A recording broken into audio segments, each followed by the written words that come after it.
प्रियंका जिंदाबाद। बैठ जा बैठ जा। एक बार इस देश की सबसे बड़ी दुनिया की ताकत, एक आवाज जो दुनिया के गरीबों के लिए वो आवाज है। इतना जोर से कोसी की धरती से ताली स्वागत करिए कि दिल्ली के नरेंद्र मोदी का कान फट जाए। कि एक अब जोर से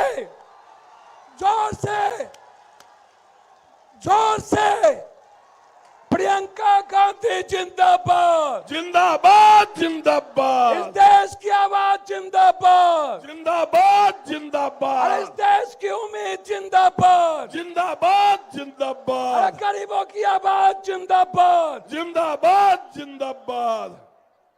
अब आपके बीच एक इतनी बड़ी ताकत,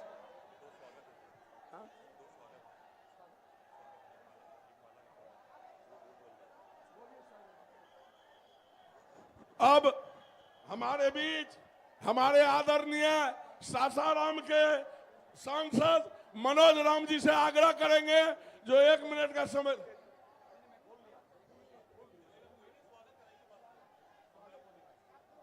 स्वागत करवा देते हैं। युवा कांग्रेस के साथियों से आग्रह है कि माले के साथ स्वागत करें युवा कांग्रेस के साथियों।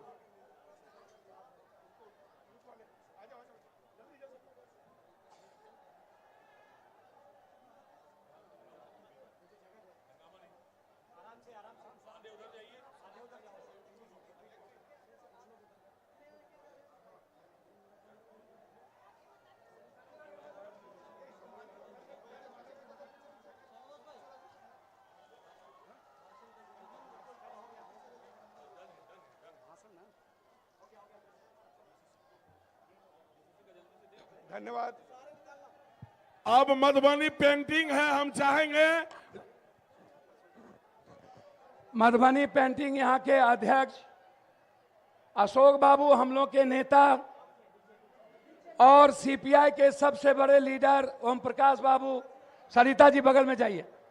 सरिता जी आप बगल में जाइए, आप बगल में रहिए। सरिता जी,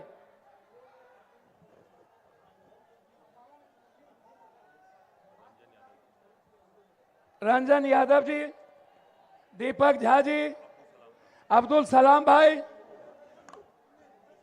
आप लोग बड़ी तादाद में आए हैं, इसलिए एक बार कोसी की जनता जिंदाबाद, छात्र युवा जिंदाबाद। मैं अपनी बहन की तरफ से आपका दिल से स्वागत करता हूं और आपको दिल से मैं पैर छू के प्रणाम करता हूं। अब मैं अपने उस बहन को बुलाना चाहूंगी जो इस देश के महिलाओं की ही नहीं, हर न्याय पाने वाले हर वर्ग की, समाज के हर तबके की, समाज के हर इंसानियत की और इस देश के संविधान और लोकतंत्र बचाने वाले हर उस विचार की जो लड़ाई लड़ती है, जो ना कभी डरती, ना कभी थकती, ना कभी झुकती, जिनका नाम सिर्फ प्रियंका गांधी, प्रियंका गांधी, प्रियंका गांधी है। मैं उनसे निवेदन करूंगा कि हमारी बहन आए और मिथिला मैथिली के इस पावन धरती पर, जहां मिंदन मिश्र की धरती दुनिया के शास्त्रार्थ में जाने गए, विद्यापति कवि और राष्ट्र कवि दिनकर, ना जाने कितने संघर्ष पुरुषों की कथा, ना जाने कितने साहित्य की कथा, भोला पासवान शास्त्री मुख्यमंत्री, ललित बाबू जिन्हें कांग्रेस में दुनिया का सबसे ज्यादा सम्मान दिया, उस धरती पर मैं आपका स्वागत करते हुए आपको बुलाना चाहूंगा।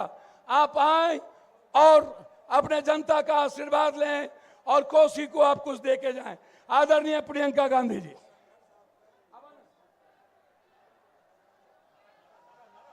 प्रियंका दीदी जिंदाबाद। प्रियंका दीदी जिंदाबाद। प्रियंका दीदी जिंदाबाद। जोर से बोलिए एक बार, प्रियंका दीदी जिंदाबाद। प्रियंका दीदी जिंदाबाद। बहनों और भाइयों, कैसे हो? 1 घंटा देर हो गया, इसलिए मैं आपको बहुत आपसे मैं क्षमा मांगती हूं। आपको इंतजार कराया और मैं आपको धन्यवाद देती हूं कि आपने मेरा इंतजार किया। श्री मनोज राम जी, श्री पप्पू यादव जी, श्री ओम प्रकाश नारायण जी, श्री रविंदर यादव जी, श्री अशोक सिंह जी, श्रीमती सरिता पासवान जी और मंच पर आसीन सभी नेतागण, महागठबंधन के, कांग्रेस पार्टी के, और आप सब जो यहाँ छतों पे खड़े हैं, जो मेरे सामने खड़े हैं, वहाँ पे जो दीवार पे बैठे हैं, आप सबका इस सभा में बहुत बहुत स्वागत। देखिए, ये देवी उग्रतारा, माँ रक्तकाली, माँ कात्यायनी और माता सीता की धरती है। इस धरती को मेरा प्रणाम। ये आध्यात्मिक धरती है। राजा जनक जी की, आदि शंकराचार्य जी की, मंडन मिश्रा और भारती मिश्रा जी की। इस धरती का इतिहास एक ऐसा इतिहास है जिस पर आप सबको गर्व होना चाहिए। आपको सबसे पहले ये समझना चाहिए कि बिहार प्रदेश का और बिहार के वासियों का इस देश के निर्माण में क्या महत्व है। आपने ही इस देश को महात्मा गांधी का संघर्ष दिया। यहीं से उन्होंने अपना स्वतंत्रता संग्राम शुरू किया, जिसकी वजह से आज हम सब यहाँ खड़े हैं। आज आपके भविष्य सामने हैं। आज आपके जितने भी निर्माण के कार्य होते हैं, क्योंकि हम स्वतंत्र हैं, क्योंकि ये देश आज़ाद है, क्योंकि हमारा एक संविधान बना, जिसके लिए महात्मा गांधी ने जो संघर्ष था वो यहाँ से शुरू किया। आप ही ने इस दुनिया को गौतम बुद्ध जी दिए, जिसका नमन पूरा विश्व करता है, जिन्होंने एक रास्ता दिखाया शांति का, हिंसा का। वैसे ही गांधी जी ने एक रास्ता दिखाया जो इस देश की राजनीति में गढ़ा हुआ है, जिसने इस देश की राजनीति की नींव डाली। जो हमारा संविधान है वो इसलिए पैदा हुआ, इसलिए बनाया गया ताकि इस देश का एक एक नागरिक समानता की दृष्टि से देखा जाए,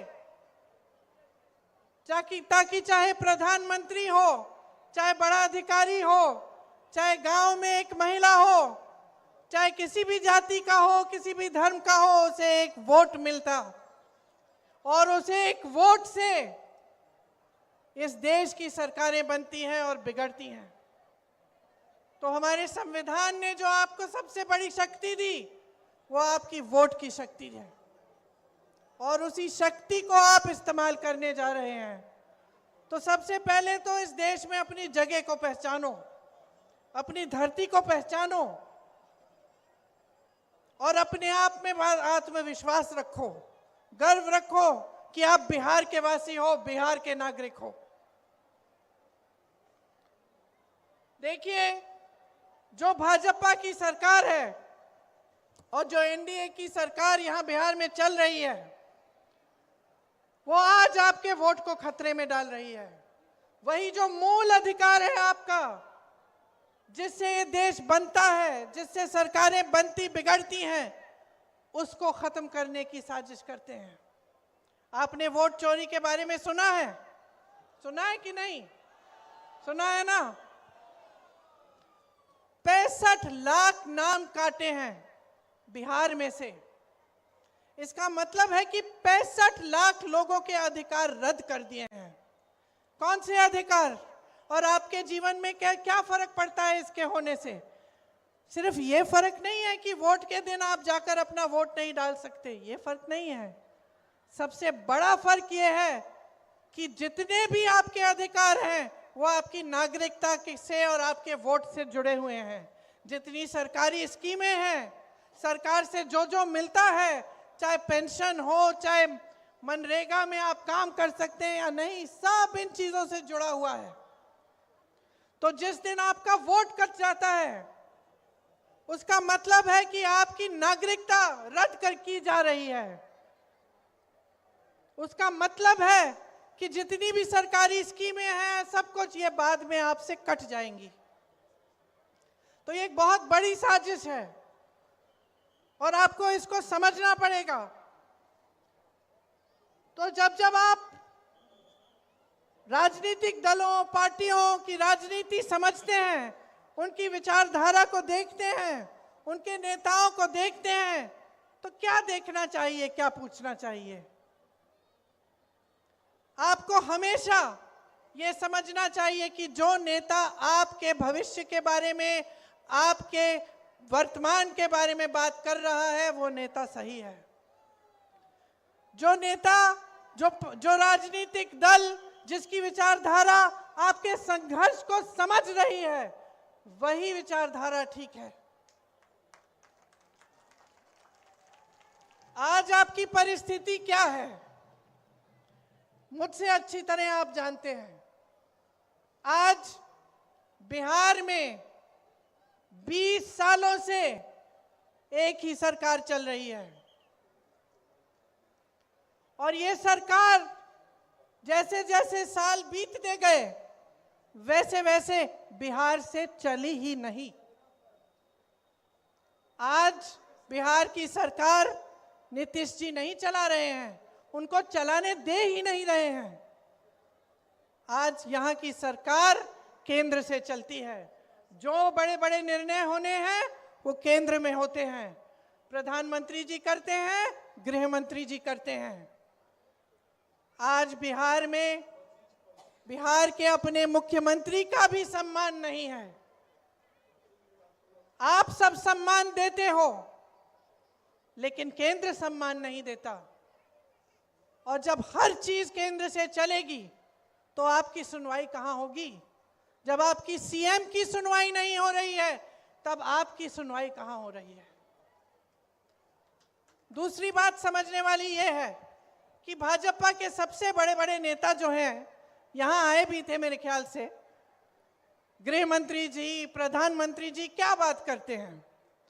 हमेशा अतीत की बातें करते हैं कि भाई ये इसलिए बिगड़ा हुआ है क्योंकि जवाहरलाल नेहरू ने बिगाड़ा होगा। आज तुम्हारी गांव में टूटी से पानी इसलिए नहीं आ रहा है क्योंकि इंदिरा जी ने कुछ किया होगा। तुम्हारी सड़क की मरम्मत नहीं हो रही है क्योंकि जवाहरलाल नेहरू ने उस समय कुछ गलत कर दिया होगा। हमेशा अतीत की बातें करते हैं और हमेशा कहीं ना कहीं से किसी ना किसी का अपमान निकाल लेते हैं ताकि आपका ध्यान भटक जाए। कर्नाटका में चुनाव था, वहां गए, कहने लग गए कि कर्नाटका के लोगों का अपमान किया है विपक्ष ने। बंगाल गए तो बंगाल का अपमान। यहां बिहार आते हैं तो कहते हैं कि पूरे विपक्षी दल के सारे नेता बिहार की जनता का अपमान कर रहे हैं। तो मैं सोच रही थी इनका भाषण सुनते हुए कि मैं एक सुझाव देना चाहती हूं प्रधानमंत्री जी को, क्योंकि उनका समय जो है बहुत महत्वपूर्ण है इस देश के लिए। प्रधानमंत्री और गृह मंत्री जी का जो समय है वो काम करने में जाना चाहिए कि नहीं जाना चाहिए? जाना चाहिए। रोजगार दिलवाने में जाना चाहिए कि नहीं जाना चाहिए? बेरोजगार हो ना तुम, बेरोजगार हो ना, पढ़े लिखे भी होगे, पढ़े लिखे हो लेकिन बेरोजगार हो। तो प्रधानमंत्री जी का जो समय है वो रोजगार दिलवाने में, विकास लाने में, बड़े बड़े उद्योगों को लगवाने में लगना चाहिए। इसीलिए मेरा सुझाव ये है कि वो एक नया मंत्रालय बना दें और उसका नाम रखें अपमान मंत्रालय। क्यों? अच्छा सुझाव है पप्पू जी।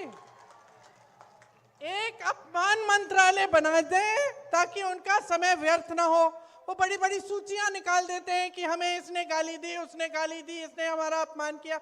तो खुद क्या बैठ के सूची बनाएंगे? अपमान मंत्रालय बना देगा। और जब आप अपनी नौकरी, अपने रोजगार के लिए धरना प्रदर्शन करोगे और उनको लगेगा कि देश का अपमान हो रहा है क्योंकि कोई सवाल उठा रहा है, तो अपमान मंत्रालय बुला ले आपको, है कि नहीं?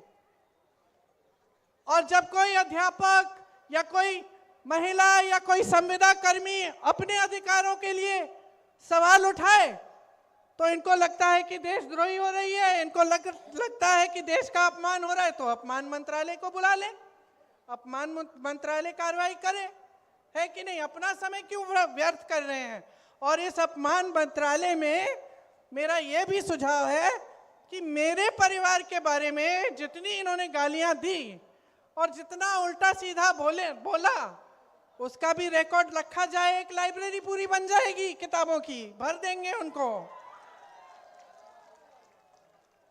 क्योंकि अफसोस की बात यह है कि इन फिजूल की बातों में आपका समय बर्बाद किया जा रहा है। इनके नेता मंच पे आते हैं, आपकी बात नहीं करते, ये नहीं बताते हैं कि आपको कितने रोजगार देंगे, ये नहीं बताते हैं कि बिहार में जो इतनी अच्छी शिक्षा की व्यवस्था थी, जो आईपीएस, आईएएस, आईएफएस के बड़े बड़े अधिकारी भेजती थी देश में, वो ठप क्यों हो गई? बताते नहीं है कि पेपर लीक क्यों हो रहा है आपका, कि जो ये नौजवान सारे यहाँ खड़े हैं, पढ़ते हैं, लिखते हैं, सालों ये संघर्ष करते हैं, पेपर देते हैं भर्ती के लिए और पेपर लीक हो जाता है, रद्द हो जाता है, कोई घोटाला हो जाता है, कोई पैसे ले रहा है उसमें से। ये नहीं बताते कि क्यों हो रहा है और उसको रोकने के लिए क्या करने जा रहे हैं। जो ये बड़े बड़े भाजपा के नेता हैं, वो आपको सामाजिक न्याय की बात नहीं करेंगे आपके सामने। वो ये नहीं कहेंगे कि आपका हिस्सा, आपका हक आपको मिलना चाहिए। जो बड़े बड़े भाजपा के नेता हैं, वो आपको ये नहीं बताएंगे कि बिहार में इतना भ्रष्टाचार क्यों हो रहा है, कितने घोटाले हो रहे हैं, कि जो पैसा आपकी स्कीमों के लिए, आपको आगे बढ़ाने के लिए, आपके विकास के लिए दिया जा रहा है, वो पैसा कोई खा रहा है, वो पैसा आपके पास पहुंच नहीं रहा है। ये बातें नहीं कर रहे हैं। मेरी बहनें यहाँ खड़ी हुई हैं, आपके संघर्ष को कौन पहचान रहा है? कौन पहचान रहा है? खेती में काम करती हो, घर के बाहर अगर जाती हो काम करने के लिए, घर आके भी काम करती हो, सोती नहीं हो जब तक बच्चों ने खाना खा लिया है, जब तक परिवार के सब सदस्यों ने कुछ खा लिया है, कभी कभी खाली पेट सो जाती हो, सुबह सबसे पहले उठती हो, इस समाज का पूरा बोझ तुम उठाती हो। परिवार की परवरिश, बच्चों की परवरिश, परिवार का देखभाल, बड़ों का देखभाल, छोटों का देखभाल, सब आप कर रही हो। कोई पूछने वाला है? किसी ने आपको कुछ दिया? अब चुनाव आ रहा है तो 10,000 रुपए दिए जा रहे हैं। ये 10,000 रुपए जो आज दिए जा रहे हैं, 20 सालों के लिए कहां थे?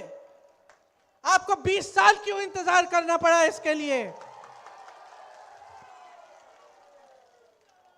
आपका मजाक क्यों उड़ाया जा रहा है? चुनाव के एक हफ्ते पहले ये ऐलान करते हैं कि 10,000 रुपए देंगे और अब बांटना शुरू, तो ये पैसे कहां थे इससे पहले? क्या इससे पहले महिला संघर्ष नहीं कर रही थी? क्या इससे पहले महिला भूखी नहीं सो रही थी? क्या इससे पहले महिलाओं पे अपराध नहीं हो रहा था? 20 सालों से आप सरकार में हैं, आज सूझा है आपको ये? इसका मतलब क्या है बहनों? समझ लो अच्छी तरह। आपकी कोई सहेली है जिसका पति पीता है? रोज घर आके मारता होगा, तो रोज घर आके अगर मारता है और एक दिन अचानक कहने लगा कि लो मैं तुम्हारे लिए एक महल बनाने वाला हूं, अब मैं तुमको बहुत अच्छी तरह रखूंगा, मैं कभी तुम्हें मारूंगा नहीं, मैं हमेशा तुमसे अच्छी तरह बात करूंगा, तो तुम क्या कहोगी अपनी सहेली को? इसकी बातों में मत पड़ो बहन, यही कहोगी ना? कहोगी इसकी बातों में मत पड़ो बहन। जो ये रोज करता है उसको देखो, आज कह रहा है कल फिर से पीटेगा।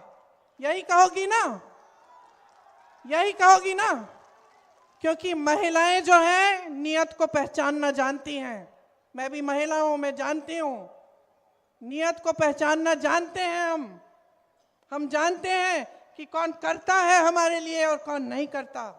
हम जानते हैं कि 20 सालों से हम भटक रहे हैं, हम संघर्ष कर रहे हैं, हमारी कोई सुनवाई नहीं है। और चुनाव के एक हफ्ते पहले आपने 10,000 रुपए देना शुरू कर दिया। बहनों, 10,000 रुपए ले लो, लेकिन अपना वोट मत दो।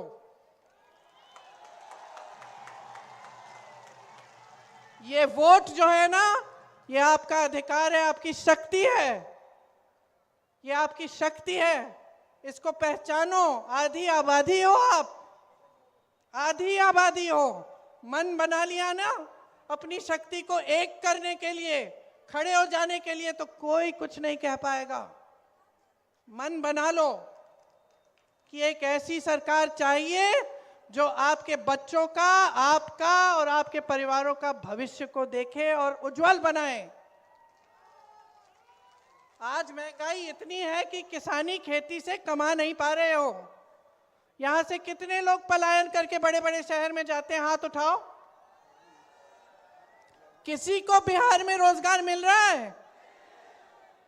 मैंने आपके अतीत की बात की कि कैसे आपने संघर्ष करवाया, कैसे आपने इस देश की नींव डाली, लेकिन मैं ये भी बता देती हूं, आज भी इस देश की नींव बनाने वाले आप हैं।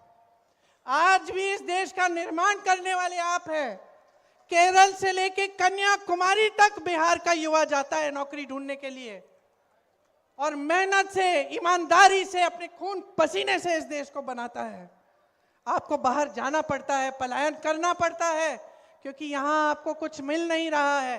अपने परिवारों को छोड़कर एक छोटे से कमरे में किसी बड़े शहर में जहाँ कोई अपना नहीं है, वहाँ 4-5 और युवाओं के साथ आपको रहना पड़ता है।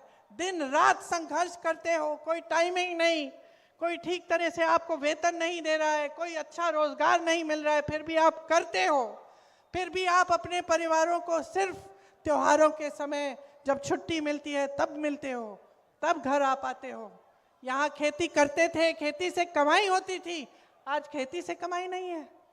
आज खेती करो, धूप में संघर्ष करो, सब कुछ महंगा हो गया है, सारा खेती का सामान महंगा है, उपज का दाम नहीं मिलता है, समर्थन मूल्य नहीं मिलता, न्यूनतम समर्थन मूल्य। खेती करते हो, कुछ मिलता ही नहीं है, कमा नहीं पाते। और उधर जितने भी बड़े बड़े उद्योग हैं, जिससे पहले नौकरियां मिलती थी, जिसमें लोग मरते थे उन नौकरियों के लिए, सब लोग चाहते थे कि हमें सरकारी रोजगार चाहिए। क्यों? यहाँ बुजुर्ग बैठे हैं, बताएंगे। क्योंकि उससे सुरक्षा मिलती थी, पेंशन मिलता था, ऐसे लगता था कि अब नौकरी लग गई है, जीवन भर हम ठीक होंगे, हमें अब चिंता की जरूरत नहीं होगी। आज की परिस्थिति क्या है बहनों और भाइयों? आज जितने भी वो बड़े बड़े उद्योग थे, सब मोदी जी ने अपने बड़े बड़े दोस्तों को, उद्योगपतियों को दे दिए हैं। यहाँ के हवाई अड्डे, आप देखिए, अभी तो एक ये बात निकली कि उनके जो बड़े मित्र हैं, बड़े उद्योगपति अडानी जी, उनको 1 रुपए पर एकड़ के दाम में बिहार की जमीन दे दी, हजारों एकड़ जमीन दे दी 1 रुपए के दाम में। और अगर आप जाते खरीदने वो जमीन, कितने की बिकती? आपको लोन लेना पड़ता, आपको कहीं से पैसे इकट्ठे करने पड़ते हैं उसी जमीन के लिए, जो मुफ्त में इतने बड़े बड़े उद्योगपतियों को दी जा रही है। आप लोन लेते हो, आपका लोन कभी माफ नहीं होता। 20 सालों में कब माफ हुए आपके लोन? कभी नहीं। आपको पढ़ाने के लिए आपके माँ बाप कितने संघर्ष करते हैं, कैसे पैसे इकट्ठे करते हैं, आप जानते होंगे।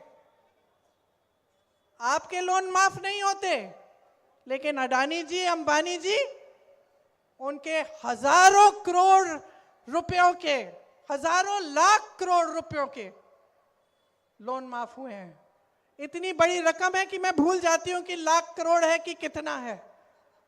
सच, हम लोग हंसते हैं लेकिन हंसने की बात नहीं है, क्योंकि ये माफ कैसे होते हैं? आप ही के पैसों से, देश की संपत्ति से, देश के बैंकों से। तो यहां असलियत क्या है? आज बिहार की असलियत यह है कि रोजगार नहीं है, संघर्ष ही संघर्ष है। खेती किसानी से कुछ कमाया नहीं जा रहा।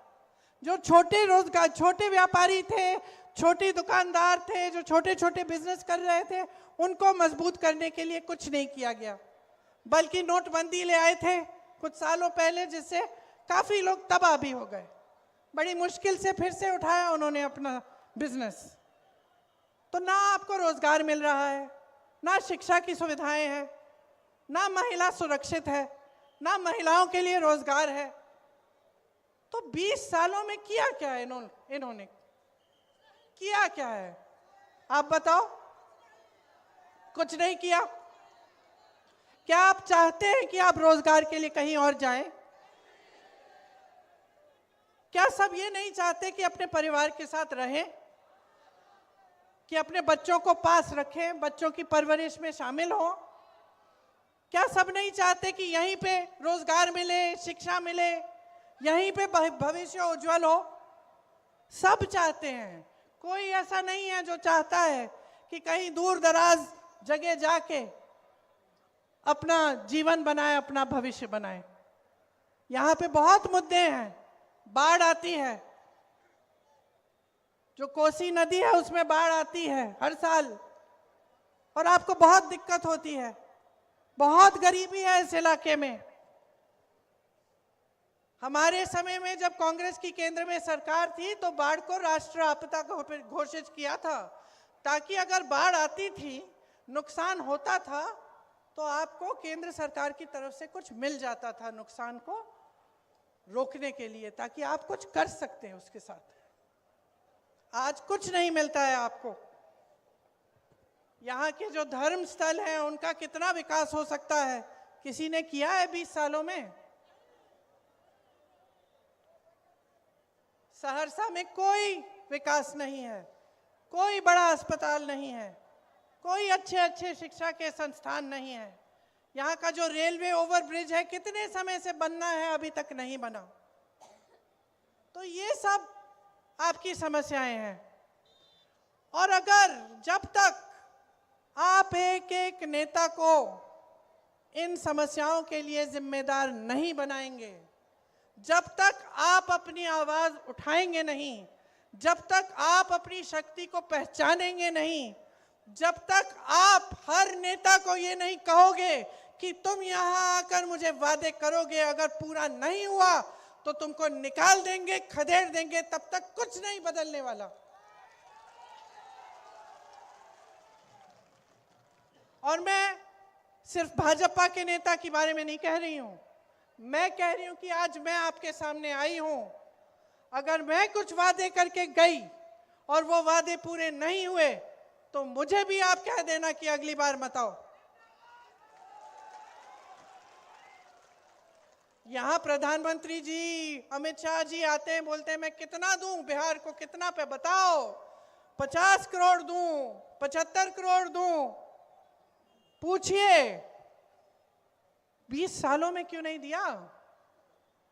पूछिए उनसे, कहिए उनको कि यहां हमारा गुजारा नहीं हो पा रहा है, हम दुकान जाते हैं कुछ खरीद नहीं पा रहे हैं त्योहार के लिए। त्योहार आता है जी घबराता है कि दिवाली आ रही है, छठ का त्योहार है, मेहमान आएंगे, खाना कैसे खिलाएंगे, बच्चा बीमार होगा, दवाई कैसे दिलवाएंगे, घबराहट होती है। समझाओ इनको, क्योंकि अंधे हो गए हैं, देख नहीं रहे हैं, ये लोग समझ नहीं पा रहे हैं कि किस दलदल में इन्होंने डाल दिया इस देश की जनता को।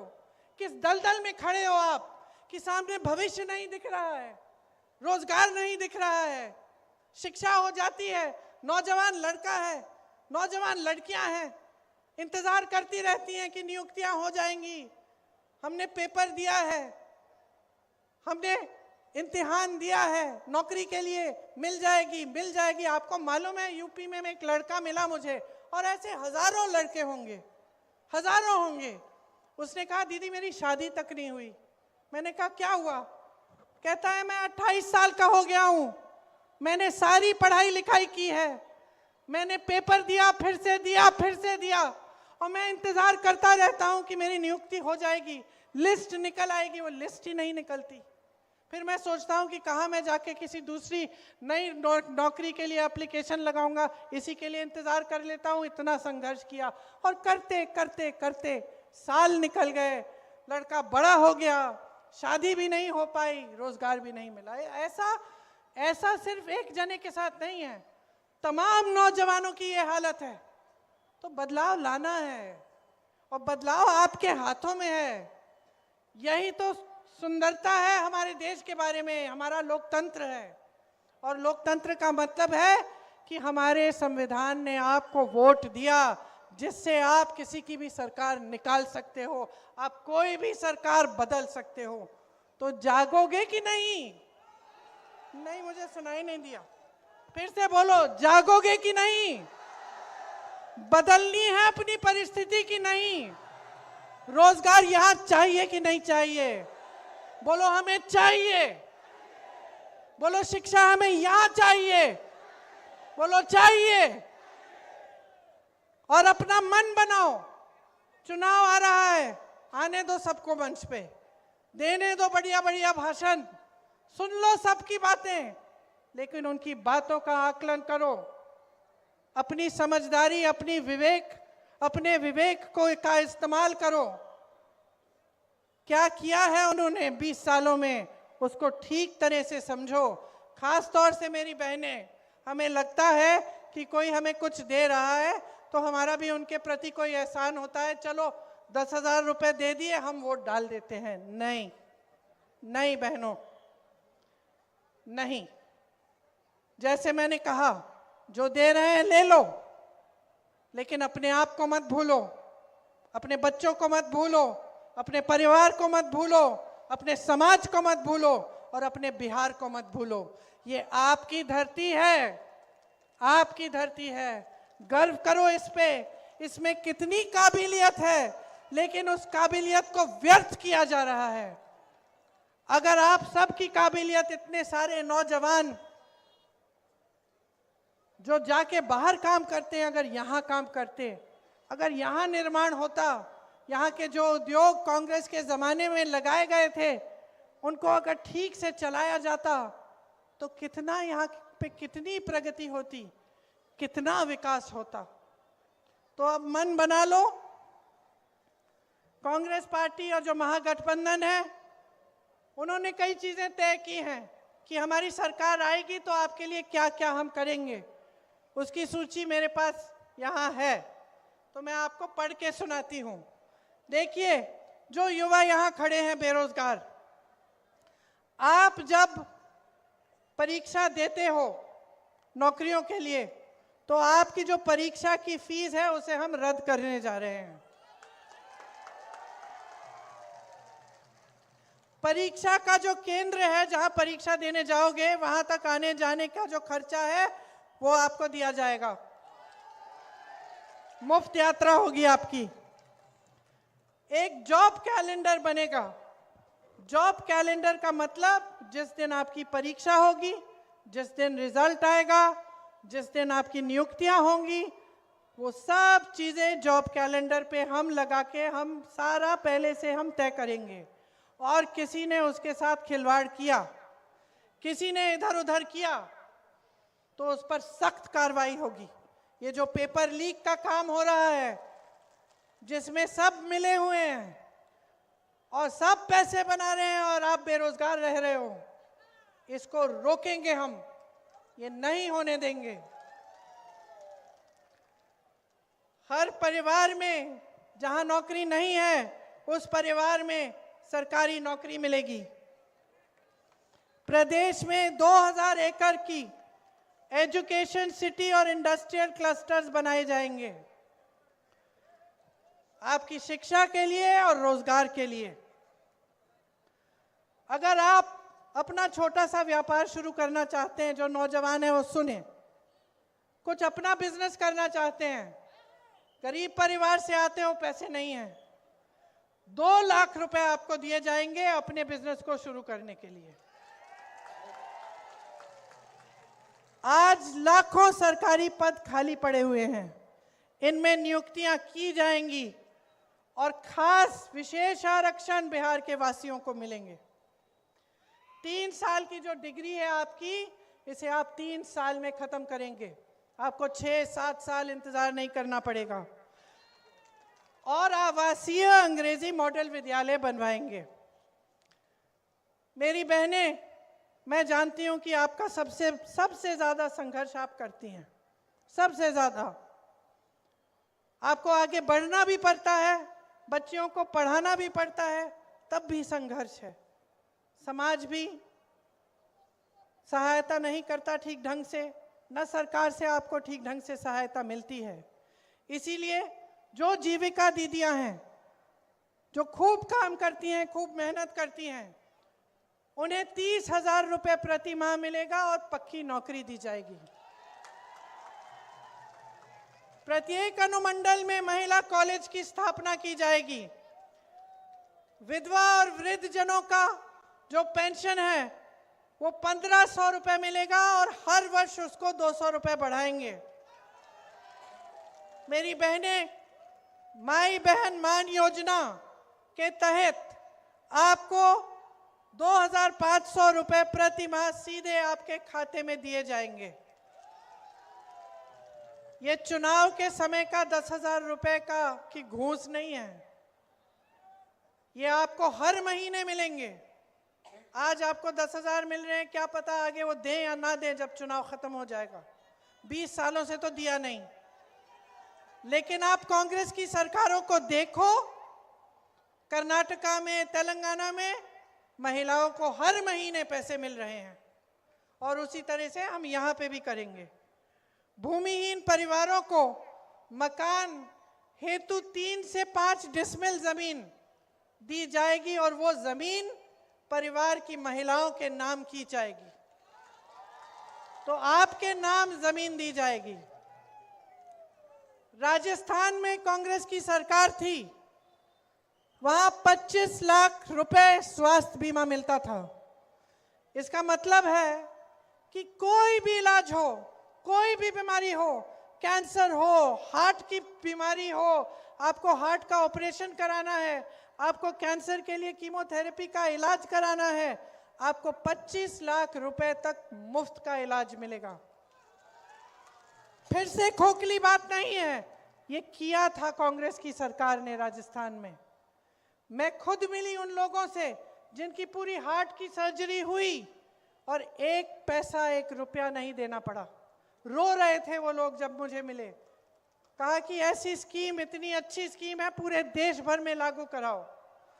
तो इसलिए हम बिहार में लागू कराना चाहते हैं। जो सरकारी अधिकारी है, जो सरकारी नौकरी करते हैं, वो हमेशा पुरानी पेंशन की बात करते हैं, पुरानी पेंशन चाहते हैं और पुराना पेंशन आपको बिहार में अगर हमारी सरकार आएगी तो मिलेगा। ये जो संविदा कर्मियों और आउटसोर्सिंग पर जो काम करते हैं, इस पर कार्यरत कर्मचारियों को स्थायी बनाया जाएगा ताकि आपको घबराहट ना हो, आपकी भी नौकरी स्थायी हो जाए। 5 नए एक्सप्रेसवे बनाए जाएंगे। दिव्यांग पेंशन 3,000 रुपए का दिया जाएगा और किसान भाइयों के लिए न्यूनतम समर्थन मूल्य का हम गारंटी दे रहे हैं। मंडी की व्यवस्था बनाएंगे। मनरेगा में 300 रुपए प्रतिदिन आपको मिलेंगे और काम के दिन हम 2 गुना करेंगे। 200 यूनिट बिजली आपको हम मुफ्त दिलवाएंगे। पंचायती राज एवं नगर निकायों में ईबीसी आरक्षण 30% और एससी आरक्षण 20% किया जाएगा। अति पिछड़ा वर्ग अत्याचार निवारण अधिनियम बनाया जाएगा आप पर अत्याचार रोकने के लिए। निजी शिक्षा संस्थानों में भी आरक्षण लागू होगा। ये सारे काम हम करना चाहते हैं और हम चाहते हैं कि बिहार का एक एक वासी आगे बढ़े, कि आपकी प्रगति हो, कि ये जो पलायन की जो समस्या है ये खत्म हो जाए, कि आपको यहाँ रोजगार मिले, आपके हाथ यहाँ मजबूत बने। और मेरी बहनें, आपके लिए हम चाहते हैं कि आपके भविष्य अच्छे बने, कि आपकी घबराहट दूर हो जाए, आपको शक्ति मिले। तो आप अगर अपने आप को, जनता को मजबूती देने का काम करना चाहते हैं तो आप महागठबंधन की सरकार लाइए। आइए, इनको जानते हैं आप? जानते हैं? ये खूब संघर्षशील है, मेहनती है और ईमानदारी से आपके लिए काम करेंगी। सरिता पासवान जी महागठबंधन की यहाँ की उम्मीदवार हैं। आप इनके हाथ मजबूत करिए, इससे आपकी शक्ति बढ़ेगी, आप मजबूत होंगे और आपका एक उज्जवल भविष्य बनेगा। तो आपने मेरी सारी बातें बड़ी ध्यान से सुनी है। आशा है कि जिस दिन पोलिंग है, जिस दिन आपको वोट डालने जाना होगा, उस दिन भी आप मेरी बातों को याद रखेंगे, अपने दिल में रखेंगे और अपना वोट अपने ही लिए डालेंगे। बिहार के लिए, अपने परिवार के लिए, अपने गांव के लिए, अपने समाज के लिए, अपने शहर के लिए, अपने महान प्रदेश के लिए जिसने इस देश का निर्माण किया। एक बार मेरे साथ बोलिए, बिहार की धरती की जय, बिहार की धरती की जय, बिहार की धरती की जय। जय हिंद।